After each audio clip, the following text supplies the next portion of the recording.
The topic of my presentation is our research on Thunderstorm. We started working this matter in 2009 when we obtained a European project aimed to study and to forecast wind in port area. In the framework of this project, we realized a wind monitoring network which is constituted, at least originally, by 22 anemometers, which are distributed in the main ports of the higher Tyrrhenian Sea. The anemometers are of the ultrasonic type. They are put at the top of high antenna mast in order to detect very clean and undisturbed wind field. They are distributed homogeneously in the port area. A server in each port detects the wind and transfer this information to the central server in my university. Here we have created a very huge data set since in this moment we are processing and storing data with a sampling frequency of 10 Hz. Later, many port authorities decided to improve and strengthen the monitoring network, and in 2013 we arrived to 33 anemometers. Later on, we won another competition for another European project, Wind, Port and Sea, aimed to study wind and waves, and in particular, again, to strengthen the monitoring network, which is now composed by 40 ultrasonic anemometers, plus 3 LiDARs, which are put in the port of Genova, Savona, and Livorno. Just in these days, we are processing the first days coming from the LiDAR, and we will speak of this at the conference in Porto Alegre.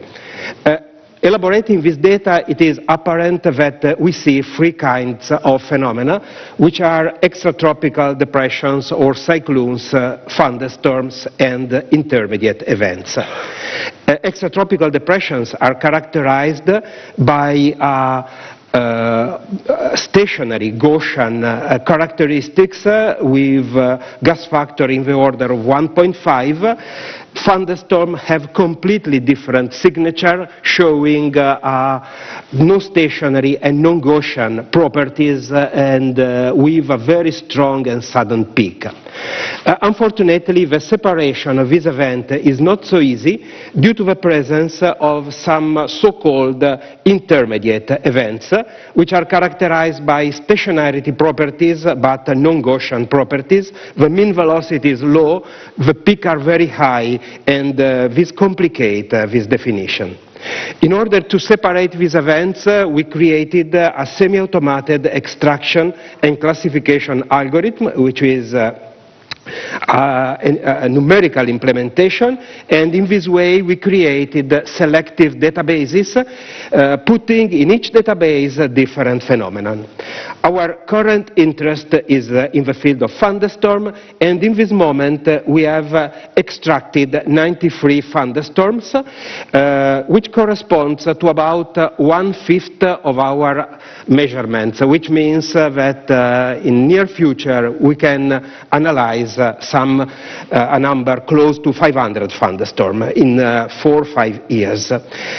We are also intersecting our analysis with other kind of meteorological information, such as the lighting measurements and the measurements carried out by radar Doppler in the area of a port. This is the way by means of which we analyze thunderstorm. It is very classical by the moment. We start from separating the mean velocity, which is a mobile mean, from the residual fluctuation. We decompose the residual fluctuation by the product of a mobile standard deviation multiplied by a reduced fluctuation. We define a turbulence intensity, which is changing on time, and finally we recompose the velocity as the product of a mean velocity multiplied by 1 plus the turbulence intensity multiplied by the reduced turbulent fluctuation. I am sorry for some symbols which is not compatible with the PC. In this moment, we are analyzing the data, and this is, for instance, the collection of 93 records of a mobile mean wind velocity, which show a very sudden increase and a decrease. Processing statistically this data, we can see that on average, the thunderstorm have a duration of about 4 minutes, but in some cases, the duration is very short in the order of 40 seconds. This is the analysis of a turbulence intensity. As far as concerns thunderstorm, on average we have a turbulence intensity 0.12, which is lower than the turbulence intensity measured in synoptic events, 0.18. This is another interesting diagram. It shows for thunderstorm and for synoptic events the turbulence intensity as a function of the height of an anemometer divided by the roughness length. In the case of synoptic events, measurement follow rather well the classical rule proposed by literature. In the case of thunderstorm, we don't see any apparent correlation between turbulence intensity and the roughness length. This is a study of reduced turbulent fluctuation. It is really or close to a Gaussian distribution with a zero mean, standard deviation 1, skewness almost 0, kurtosis 2.8, and this is some detachment of a histogram from the Gaussian bell. This is another information concerning the power spectral density function of turbulence. It follows very well the classical synoptic model in the inertia subrange with a slope at the minus n at the minus 5 divided by 3. Instead, we see a peak in the low frequency range, which is usually not present in synoptic wind, but this may be also caused by the algorithm used for separating mean velocity from fluctuation. Instead, it is very clear that the integral scale of turbulence is much lower than the usual value for synoptic winds. Now our next problem is how to study the structural response to this phenomenon, which are characterized by sudden change. It is very transient, short duration. In engineering, many phenomena have the same properties, in particular earthquake, impacts, blast, and shock waves, and all these phenomena are usually analyzed by means of a response spectrum technique. So the idea is that to apply the classical seismic response spectrum technique to the thunderstorm event, of course, updating and upgrading the procedure. In order to do this, we carry out an analysis in 2 steps. At the first step, we study a single degree of freedom system subjected to a perfectly coherent wind field. At the second step, we analyze a multi-degree of freedom system subjected to a partially coherent wind field with assigned velocity properties. We have several papers in press or submitted in this moment, and I will discuss this matter in Porto Alegre. Concerning the single degree of freedom system, this is the classical equation of motion. X is the along with displacement, V is the velocity. We introduce a so-called reduced velocity U and a so-called reduced displacement D. By means of these 2 definitions, the equation of motion is rewritten in this way. And we introduce the definition of thunderstorm response spectrum as the maximum value of the modulus of the reduced displacement. It is very easy to show that once you have this quantity, you can evaluate the maximum value of a response as the peak static displacement multiplied by the response spectrum, while the equivalent static force is the peak static force multiplied by the response spectrum. This is a typical shape of a response spectrum for thunderstorm as a function of a frequency.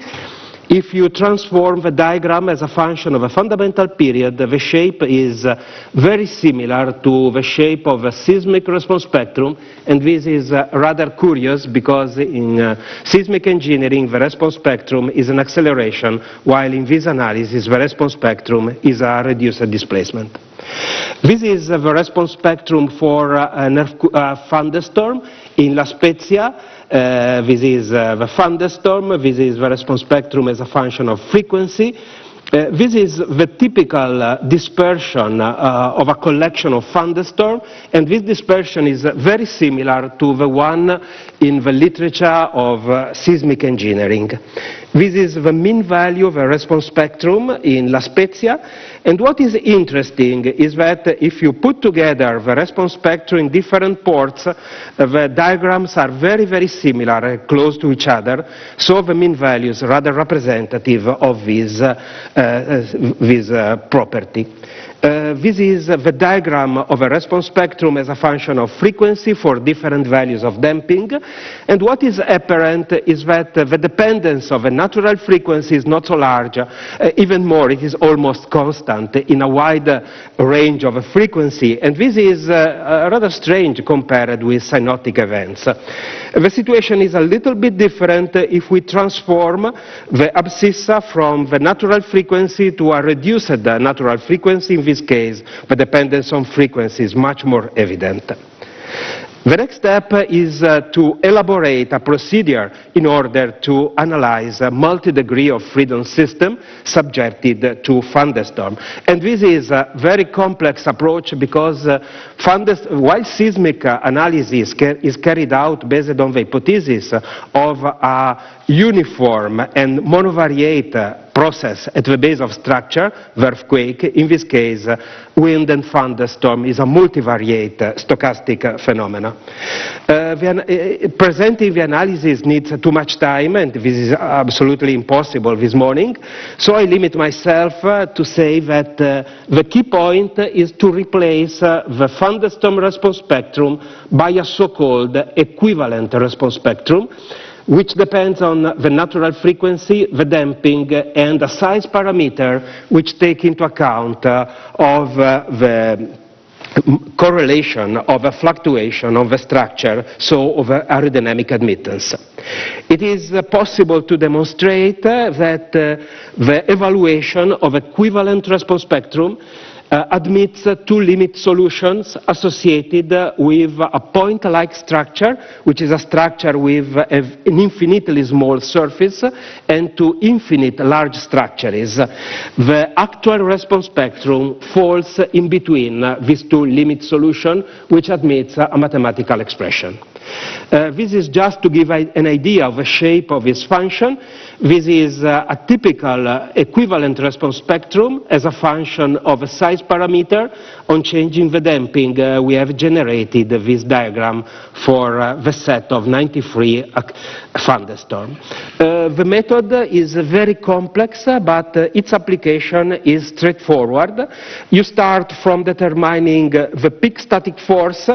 You select the properties of a structure, you enter into the diagram of a response spectrum, you extract the response spectrum, you multiply the response spectrum by the peak static force, and you obtain directly the equivalent static force.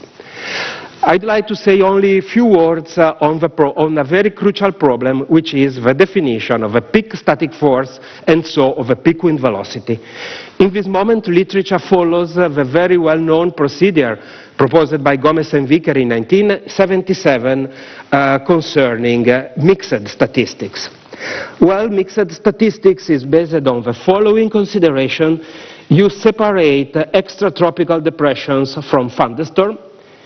You analyze statistically the maximum value of extratropical depression and the thunderstorm, and you produce a diagram of a velocity as a function of a return period. Next, you apply mixed statistics, and you obtain the distribution of a mixed climate, including thunderstorm and cyclones.